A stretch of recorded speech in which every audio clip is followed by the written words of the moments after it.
Muy bien, estamos de vuelta en este espacio. Aquí está la doctora Katy Gómez, que es mi psiquiatra. Doctora, bienvenida. Muchísimas gracias por acompañarnos. Feliz de estar aquí, de compartir contigo, estrenando espacio aquí por primera vez Qué en bueno. una casa nueva. Así Muy contenta realmente, y sobre todo porque yo sé que el día de hoy nos vamos a nutrir mucho. Vamos a hablar de salud mental. Lo que a usted le gusta. Lo que me gusta.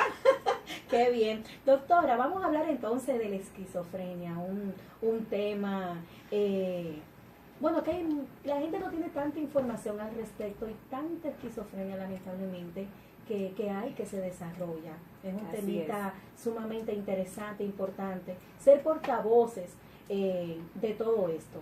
Así es. Mira, el tema de la esquizofrenia de manera regular ni lo piden, pero no lo piden porque es un tema muy desconocido. O sea, regularmente todo el mundo quiere hablar de bipolaridad, de ansiedad, de trastorno del sueño, y como que siempre estamos muy centrados en eso, o hablar de los psicópatas, que está de moda. Que está de moda, sí. Pero realmente la esquizofrenia es muy importante, porque incluso hay un porcentaje de personas que delinquen y es porque tienen este tipo de diagnóstico. ¿Y qué te parece si comenzamos a definir primero qué es eso? ¿Qué es esquizofrenia? ¿Cómo se come eso? Como yo siempre digo. Miren, adelante, doctora. La esquizofrenia viene de una palabra griega y es interesante porque de lo que significa es de dividir. Cuando nosotros dividimos algo, obviamente lo partimos a la mitad. Y este tipo de personas sí exactamente tienen su cabeza, tienen los pensamientos divididos, hay una serie de alteraciones a nivel cognitivo, o sea, de cómo las personas procesan lo que piensan y lo interpretan de manera distorsionada.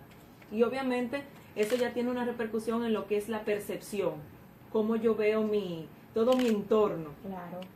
Y gravemente es un trastorno crónico que no tiene cura y que lamentablemente, como dije ya la palabra crónico, va en decadencia. O sea, cada vez el cerebro se deteriora más, la persona se deteriora más, y aunque existe una nueva clasificación en lo que es el DSM-5, que es el manual diagnóstico que regularmente todo el mundo usa, todo el que estudia salud mental, ya sea psicólogo o psiquiatra, es el americano, está el CIE-10, el español, pero en este número 5 nos quisieron dejar el concepto muy amplio.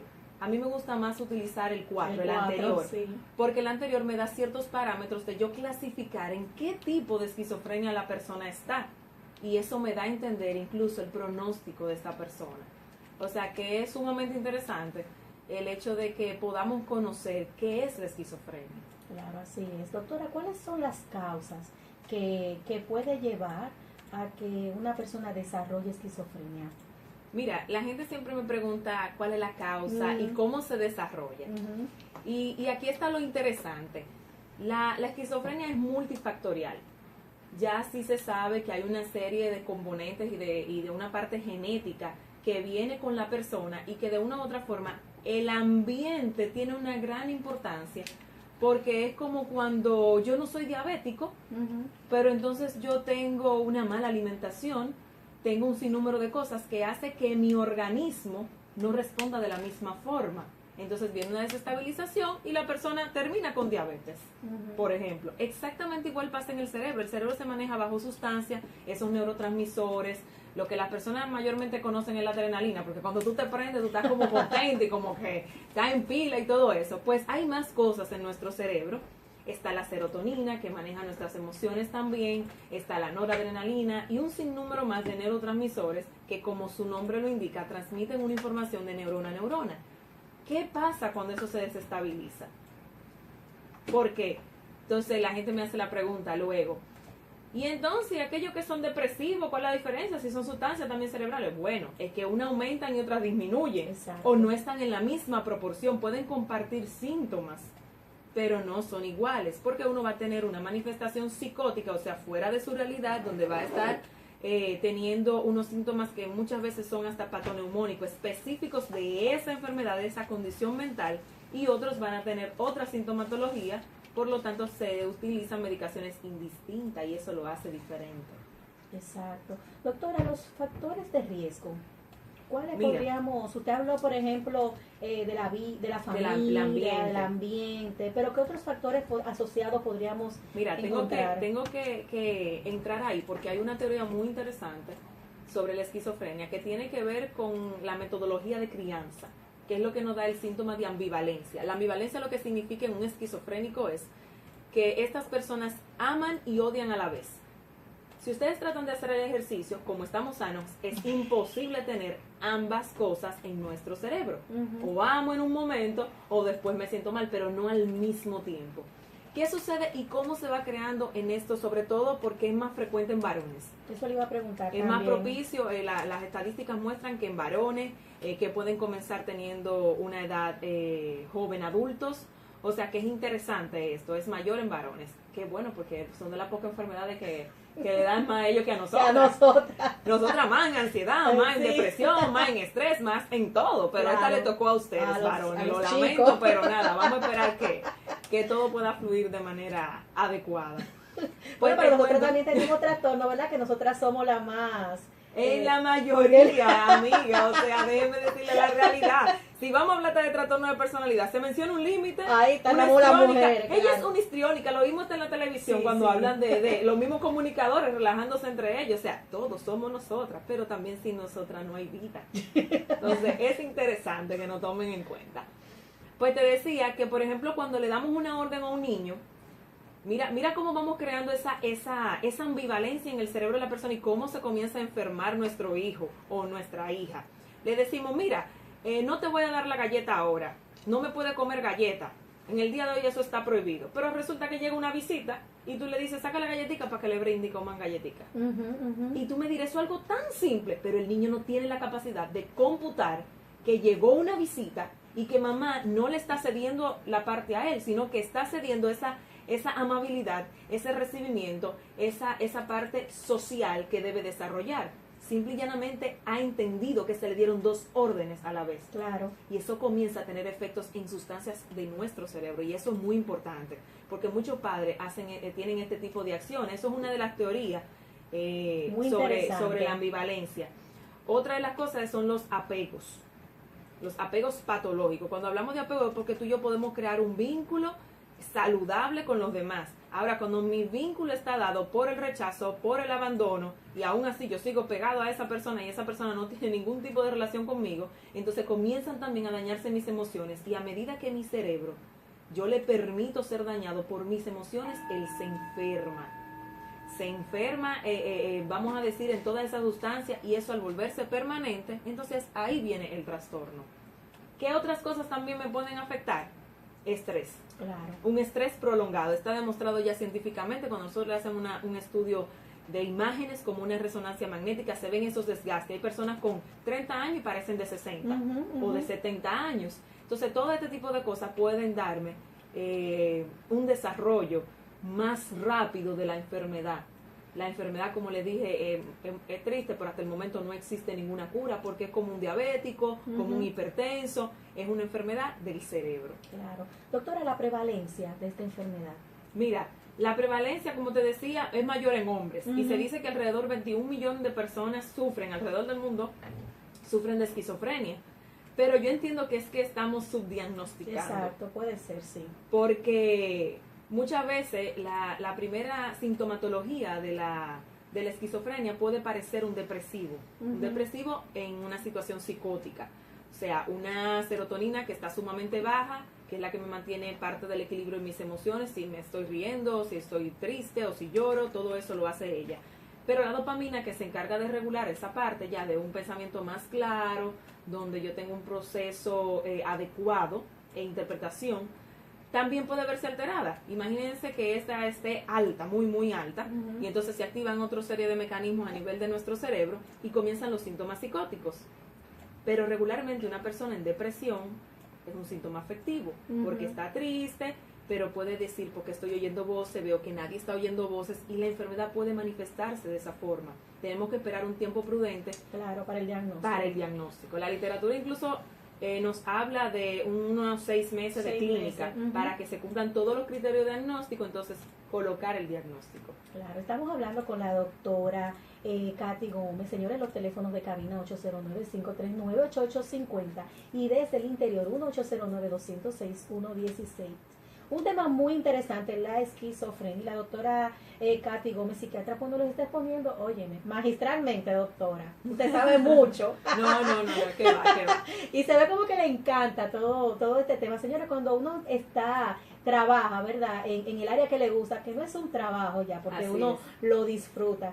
Pues entonces como que tenemos ese como ese deber cumplido, ¿verdad? Mira, De llevar sí. esa información. Así es, y realmente te puedo decir que ahora mismo, en este momento, por ejemplo, yo tengo mis dos pasiones a la vez, porque la comunicación es parte de lo que ha sido el trayecto de toda mi carrera, y también me gusta. Yo tengo un lema, eh, eh, los, los que me siguen en mis redes sociales me han puesto mi doctora favorita, entonces yo le Qué pongo linda. mi doctora favorita que te psicoeduca. Claro. Nosotros necesitamos mucha psicoeducación porque los trastornos mentales están muy estigmatizados y nosotros creemos que el que tiene algo mental ya no sirve para nada, y eso no es cierto, es todo lo contrario. La literatura registra que una vez, aunque sea en toda su vida, la persona puede sufrir de una crisis y es válido, y no por eso debemos sacarlo como que no fuera un ser humano. No, es un ser humano, simple y llanamente tiene una condición, así como el que tiene cáncer, así como aquel que tiene un bocio porque tiene un problema en la tiroides, son iguales. Incluso el cerebro es aún más importante. Claro. Porque si el cerebro apaga los switches, como digo yo, de cualquiera, cada movimiento que nosotros hacemos, cada pensamiento, cada palabra que sale de nuestra boca está dominada por un área del cerebro. Exactamente. Por lo tanto, el cerebro hay que cuidarlo. Y si yo desconozco esto, no voy a tener salud mental. Así es, exactamente. Doctora, la clasificación de la esquizofrenia. Mira, en la clasificación, como te decía, ya el DSM-5 pues no la tiene, nos deja así como... En el aire. En el aire, esquizofrenia, ok, pero... La esquizofrenia en nuestro manual anterior estaba, por ejemplo, la paranoide. La paranoide es la que mejor pronóstico tiene y son aquellas personas que regularmente tienen rasgos, valga la redundancia, paranoide. O sea, siempre estamos pensando que algo puede pasarme, que me pueden estar vigilando, ese tipo de conductas. Reviso, miro para todos los lados, me mantengo alerta. Para que ustedes me entiendan, como dicen los jóvenes de estos tiempos, moca. Estoy moca porque ¿qué es lo que está pasando? Pero todo eso me causa estrés. Claro que sí. Porque siempre estoy pensando que algo me va a pasar. Claro, claro. Pero no, y dentro así, de esa persona que está sufriendo eso, está viviendo una situación muy difícil y, como usted dice, estresante. Exacto, o sea, no es fácil. No es fácil. Es muy, por eso incluso nosotros los psiquiatras, y es una sugerencia nuevamente para mí, para todos mis colegas, tenemos que ser bastante humanos a la hora de dar un diagnóstico, claro, y cuidadoso. La primera consulta no es para que usted dé diagnóstico. Usted tiene que evaluar y darle un seguimiento. Estamos hablando de un paciente que tiene 6 meses. Claro, no le vas a dejar esperando, pero tienes que ir abriendo el campo, psicoeducando, claro, para ir sensibilizando a esa familia y que cuando des el diagnóstico ya no sea tan duro. Eso es primordial. Entonces, como te decía, el paranoide, también tenemos la que es desorganizada. La esquizofrenia desorganizada, ya esa prácticamente es la peor, como quien dice. Ya el mismo nombre nos indica, hay un pensamiento totalmente errático. La persona ya pierde prácticamente todas sus capacidades, no solamente porque no esté lúcido y haya perdido todo eso, sino a nivel de conciencia, de interpretación, de que esto va aquí, la ropa sucia va en este lugar, no liga toda la limpia con la que está sucia. Ya no tiene ningún tipo de cuidado a nivel de su higiene personal. O sea, realmente es muy deprimente, y en nuestro país tenemos mucho de ese tipo de pacientes. Incluso es muy frecuente ver en aquellos que deambulan en nuestras calles. O sea que tenemos que tratar de que nuestros pacientes no lleguen como... Eso es como la etapa final. Porque... Las demás, por ejemplo, está la otra, la catatónica, esquizofrenia catatónica. De manera regular, lo que hacen este tipo de pacientes son aquellos que se quedan inmóviles, como estatua, y solamente responden a órdenes específicas. Por ejemplo, párate, y ellos se paran, automáticos. Entonces, ahí todavía el cerebro no está tan deteriorado. Está deteriorado, obviamente, porque ya de por sí el tener una esquizofrenia significa que la cognición, el proceso de pensamiento de esa persona está alterado. Entonces, y la desorganizada. Y por último tenemos la indiferenciada. En la indiferenciada podemos tener uno y otro síntoma de las demás en conjunto, donde no puedo entrarla dentro de una de esas, vamos a decir, categorías. Pero vuelvo y te repito, es como que van en orden: paranoide, catatónica, desorganizada, indiferenciada. O sea, ya nosotros prácticamente hemos perdido en las últimas dos este paciente. Ya lo que hacemos es tratar de que tiene que tener obviamente un cuidador, una medicación constante que no puede faltar, y de poder realizarse un monitoreo de cómo ese cerebro se va deteriorando a nivel de imágenes, pero ya es muy difícil recuperarlo. Claro, realmente es una situación penosa, difícil y triste, además de que también tenemos el problema con los seguros médicos de que no incluyen el proceso, ¿verdad? Yo pensé que no te iba a meter ahí, porque eso tú me estás tocando una tecla que me duele, porque yo estoy en el sistema. Entonces, el hecho de que mis pacientes sean primero estigmatizados desde la misma área, desde la salud, o sea, es muy penoso que nosotros mismos como profesionales no le estemos dando, vamos a decir, no le estemos otorgando ese derecho que le corresponde al paciente de salud mental. Primero, por lo denigrante que es el servicio. Ah, no, eso es un loco. No, no es un loco, es una persona con una condición, porque tú no le dices, hey, tú diabético, pero si nos atrevemos a decir, hey, es el loco, del barrio. Loco del barrio. No, eso es un irrespeto. Entonces, imagínate el hecho de que nuestras ARS sí, no quieren pagarle una consulta al psiquiatra y porque el paciente fue 3 veces, sí, pero el paciente tiene una condición que amerita verme 2 veces en esta semana, pero ellos no lo entienden. Y por más barata que tú pongas una consulta normal, ¿cuánto te cuesta? 2.000, 2.500 pesos. Entonces, imagínate, y sin llegar a meternos en la parte de los medicamentos. Exactamente. Porque tenemos que estar claros, no todos los pacientes con haloperidol se resuelve, que es el barato, el de la botica. Claro. Eso no es real. Hay pacientes como, por ejemplo, lo que te decía, los catatónicos, y a veces necesitan una combinación. Y una cajita mía entre 3.000, 4.000, y cuando tú vienes a ver, se meten más de 10.000 pesos. Y un paciente mensual, y no puede, porque nuestro país no está en condiciones. Claro.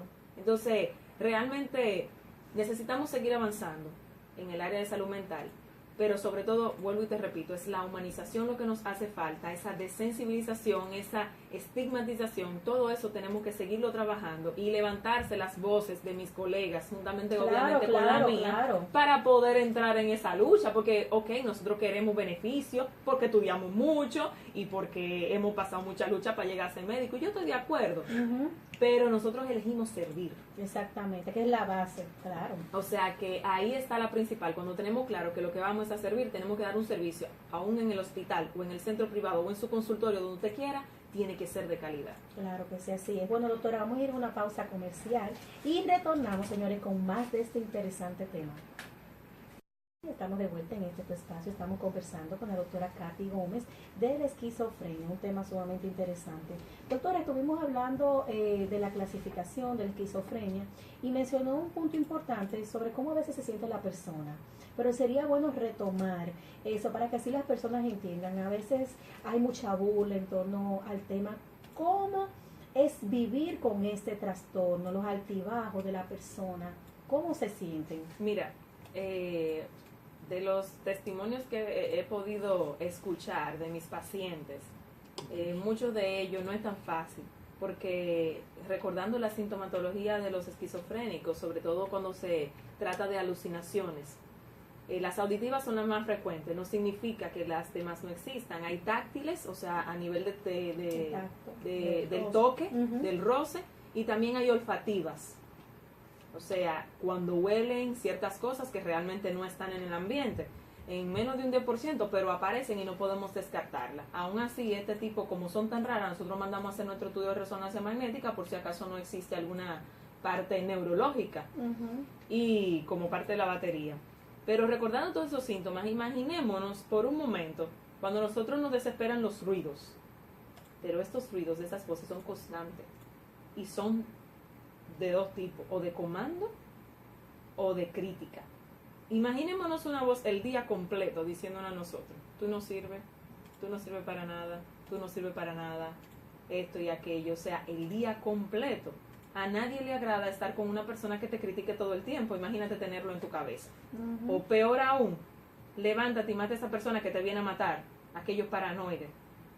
Entonces actúan en ese medio. O peor, las alucinaciones visuales.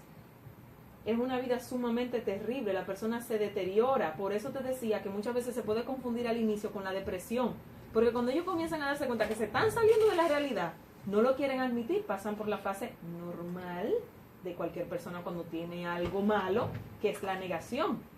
Pero es terrible, es una persona que se está deteriorando y que está notando su deterioro y no sabe qué hacer. Tenemos una llamadita, doctora, buenas.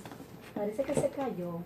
Sí, vuelve y marque, por favor. Sí, doctora, disculpe. Entonces, esa persona de manera frecuente al inicio se resiste a la medicación y es muy lamentable, pero llega la crisis donde tenemos ya que hospitalizarlo y en muchas ocasiones ya cuando están a esos altos niveles, que por ejemplo el paranoide deja de comer, se mantiene en adicción, cree que lo van a envenenar, o sea, es una vida constante donde la persona se siente en peligro. Imagínense nosotros que salimos asustados ahora con tantos ladrones y delincuentes que tenemos. Imagínense una persona constantemente viviéndose así, viviendo así. Nosotros tenemos dos sistemas, simpático y parasimpático. El parasimpático es el que nos ayuda a relajar. Imagínense, para que ustedes lo entiendan bien, que usted está con deseo de ir al baño, inmediatamente usted realiza la acción, usted siente un alivio. Pues entonces el paranoide se mantiene activo antes de que llegue el alivio, todo el tiempo. Entonces eso hace que nuestro sistema nervioso central se deteriore y solamente el simpático esté en constante alerta. No duermen. Y nosotros duramos 24 horas sin dormir y estamos el otro día, como digo yo, estamos en gravedad, no hemos dormido. Entonces, sí, nosotros que tenemos que reponer ese sueñito, imaginen una persona con este tipo de patología pensando que me quieren matar, estoy oyendo esta voz el día entero, que mate a una gente, que le entre a lo que sea, a la otra persona, y encima no duermo. Ya con esos tres yo tengo. Sí. Entonces, es muy triste y sobre todo la familia no lo entiende. A veces comienzan con el mismo cliché de siempre. ¿Qué se está haciendo? ¿Quiere llamar la atención? No, hermano, mire, los trastornos psiquiátricos existen. Están descritos y claramente tratables en esta época. La persona tiene que tomar conciencia y dejar de decir que nuestros pacientes están relajando porque si no, no se mantuvieran con medicamentos. Entonces es una vida muy difícil. Hay testimonios muy buenos. Yo, gracias a Dios, he tenido bastante éxito con este tipo de población porque no solamente... Como digo yo, la función de la mayoría de nosotros, ajustamos medicamentos. No funciona así. Nosotros tenemos que hacer esa empatía, esa aproximación al paciente para que tenga una buena adherencia al tratamiento. Entonces esta persona yendo a psicología, trabajando lo que es conciencia de enfermedad. Sí, con los esquizofrénicos se trabaja conciencia de enfermedad. Mientras más conocen de su diagnóstico, menos probabilidades hay de que esa persona caiga en una crisis total. Yo tengo personas que me dicen, oye, la voz no me dejan tranquilo. Hay personas que viven con ella. Me dicen, pero ya estoy desesperado, voy para allá. Está bien, ven. Y me dicen en la misma consulta pasado, ¿usted lo está oyendo? Digo, no, pero tranquilo, vamos a ver cómo vamos a hacer eso. Y se mantienen en esa constante y no es tan fácil. Y esos son los psicoeducados. Pero ¿y los que no? Que le hacen caso a las voces. Eso. Es una situación muy difícil. Muy difícil. Imagínate la familia cuando tú le tienes que dar la noticia de que eso no se cura. Y que va a empeorar, y que tienen que estar preparados, que tienen que esconder todos los cuchillos de la casa, que no pueden dejar nada de peligro, que cuando lo vean hablando solo, lo traigan de manera inmediata, que si dura un día sin dormir, tienen que llevarlo a la consulta, o el golpe cuando ya el paciente está ingresado y tú le dices, bueno, hay que dar terapia electroconvulsiva porque no hay fármaco en este momento que haga ningún cambio. Tenemos que resetear esa cabeza, así como lo hacemos con la computadora.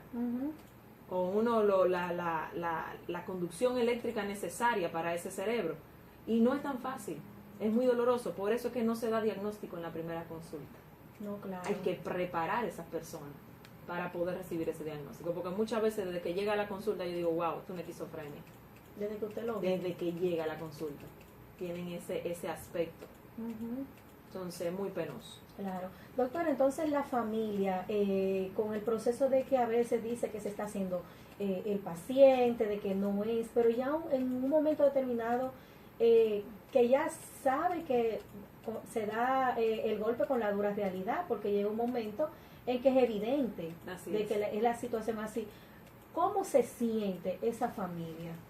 Mira, la familia lo primero es que comienza a emitir cuestionantes, juicios, Dios tiene siempre la culpa de todo, porque Señor, porque tú no castigaste y no sé qué, y se nos olvida que cualquiera puede tener una condición, porque eso es algo de salud, no fue porque te escogieron, simple y llanamente tú tienes una condición y tu ambiente de una u otra forma lo favoreció. Lamentablemente esa es la realidad, pero cuando una familia ya hace insight, entiéndase, interioriza la información, puede ser maravilloso. Y te lo digo porque, vuelvo y repito, tengo muy buena experiencia en estos casos. Yo tengo uno terminando arquitectura, y ese está casado y es funcional. Claro, comenzamos por área a ir organizando su vida, pero está bien. Tengo otro jovencito que él recientemente se graduó de contabilidad. Hizo una crisis después, posterior, pero lo logró. Lo logró. Entonces, cuando tú mantienes una familia cercana a los procesos, una familia que es colaboradora, una familia que hace adherencia también al tratamiento y hace los ajustes necesarios dentro de la casa, porque es que es el problema. Cuando hay alguien enfermo de salud mental, nosotros lo que decimos es que el problema es del otro y no nos involucramos y por eso se hace más difícil la recuperación. Pero cuando todos entienden que la familia es un sistema y que si hay uno que está enfermo, ese es el síntoma. Exacto. Claro. No necesariamente porque todos están muy bien, en perfectas condiciones. No es eso. Es que somos un sistema familiar. Entonces la familia comienza a mejorar conjuntamente también y está preparado para la crisis. Claro. O sea, es un apoyo. Así Realmente es. que la familia es el primer eslabón de apoyo para todo enfermo mental y en general. De manera general. De manera porque general. no hay proceso tan agradable cuando uno lo pasa solo. Claro. Y sobre todo echando la culpa a Dios también. Sí. Es una situación muy difícil y muy penosa. Doctora, usted estuvo hablando también de la manera cultural, cómo se ve esta situación social y culturalmente. Y por eso precisamente hablamos de cómo la persona se siente y de cómo también esa familia se siente y maneja esta situación. Y a mí me gustaría aprovechar para que usted le haga un breve llamado a la población de cómo debe de manejarse. Es lo mismo, por ejemplo, con los niños especiales, que a veces hay mucho bullying porque lo ven que son diferentes. Y es bueno hacerle conciencia en general. Y mire, voy a partir de tu palabra de ser diferente. Todos somos diferentes. Claro. Nadie se parece a mí. Muchas personas pueden hacer mi labor como psiquiatra, pero tengo una forma única, al igual que tú y todos los que estamos dentro de esta cabina. Por lo tanto, no existe ninguna persona diferente, existen personas con condiciones. Exacto. Una condición, ya sea de una salud física o de una salud mental. Y es lo mismo, pero simple y llanamente queremos dividir la cabeza del cuerpo y eso es imposible. Porque gracias a ella nosotros podemos lograr todo lo que tengamos que lograr. Así que ese es el llamado, que nosotros podamos entender, comprender e interiorizar que todos somos seres humanos. Aún la persona que usted vea completamente diferente a usted, qué bueno que la ve diferente, porque usted no es igual a ella. Claro. Usted tiene su característica y el otro tiene sus características. Cuando yo entiendo eso, entonces yo me reservo mi derecho a actuar como yo tengo que actuar. Y cualquier ser humano merece respeto, independientemente de la condición que tenga. Recordar que usted no llama al diabético, hey, diabético, ¿cómo está? O, hey, hipertenso. Pues entonces a mi paciente de condición mental no me le diga, mire el loco, ¿dónde va? No, probablemente esa persona no ha tenido la oportunidad de tener un medicamento que le ayude a ser funcional. Y no solamente los trastornos psiquiátricos se ven a esa magnitud, hay personas con distorsiones cognitivas que pueden ser narcisistas, que pueden ser antisociales, adaptados, que viven al lado de ti y de mí. Claro. Entonces tenemos que tener mucho cuidado con eso. Salud mental es necesaria y el llamado es a que tú y yo estemos conscientes que simple y llanamente no son diferentes, tienen una condición. Así es, doctora, de verdad que muy bonito mensaje, porque tenemos que llamar a la conciencia de las personas. Redes sociales, doctoras, números de contacto, dónde está usted ubicada, para que así las personas que quieran acercarse, que necesiten esa ayuda. Yo le digo, yo siempre le doy todas mis redes sociales y siempre me escriben, a veces se desesperan y le digo, no se desesperen, porque cuando uno trabaja en los medios de comunicación, imagínese la cantidad de mensajes. Claro, yo soy de la que me siento yo no tengo a nadie que me lea mis mensajes, yo tengo que leer sus casos al pasito, a ver qué tipo de sugerencias, si la puedo hacer por esa vía, Claro. porque en muchas ocasiones sabemos que no es lo correcto, pero siempre hay que evaluar. Claro. Entonces, nada, no se desesperen que siempre les respondo. Pueden conseguirme tanto en Facebook, en Instagram o en Twitter como doctora Giselle Gómez. Mi nombre es Katy Giselle Gómez, pero ya mis redes sociales, antes de yo meterme a todo esto, estaban creadas. Así que es doctora Giselle Gómez. Estoy ahí a sus órdenes para servirle. El número en el cual me pueden contactar es el 809-818-8268. Como estoy en diversos lugares, dependiendo de lo que a usted le convenga, usted me escribe y yo le digo, mira, te puedo ver en tal lugar. Excelente. Bueno, doctora, pues muchísimas gracias de verdad por habernos traído y explicado este tema tan llanamente. De verdad que esta es su casa. Gracias. Para nosotros ha sido un gran placer pues poder nutrirnos de todo lo que usted sabe. No, para mí también, esto a mí me encanta, así que ya me voy a apoderar de este Claro lugar, que sí, realmente. claro que sí, formal colaboradora nuestra. Doctora, muchísimas gracias, de verdad Gracias que fue a un ti. placer a ustedes, señores, desearles porque termine su día muy bien, un feliz almuerzo y agradecerles que ustedes han convertido este programa en su toque de queda, psicología y salud. Hasta una próxima entrega.